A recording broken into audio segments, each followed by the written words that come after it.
দেখুন প্লেটটা সাজিয়ে বসিয়ে দিয়েছি, দেখুন কতটা সুন্দর হয়েছে। চিকেন আলুর ঝোল স্বাদে করে মাত, গরম ভাতে জমে যাবে, বারবার হবে হাত। দেখুন পেঁয়াজটাকে প্রথমে আমি বেরেস্তা করে নিলাম, লাল লাল করে নিয়েছি, তুলে নিলাম। ওই তেলের মধ্যে এবার আলুগুলোকে ভেজে নেবো।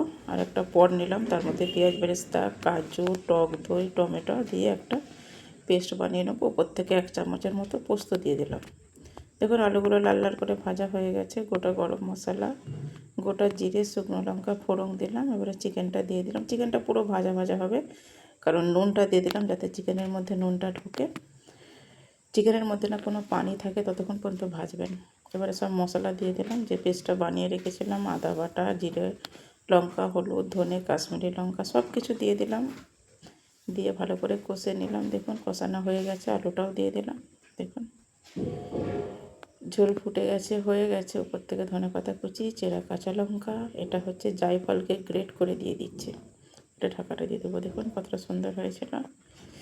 আজকে দেওর ভাত খাবে আমার বাড়িতে। দেওরের ভাত রেডি করে দিয়েছি। দেখুন কতটা সুন্দর হয়েছে দেখতে, দেখুন নিজেরা। অবশ্যই বাড়িতে ট্রাই করবেন। দেওর খেতে শুরু করে দিয়েছে।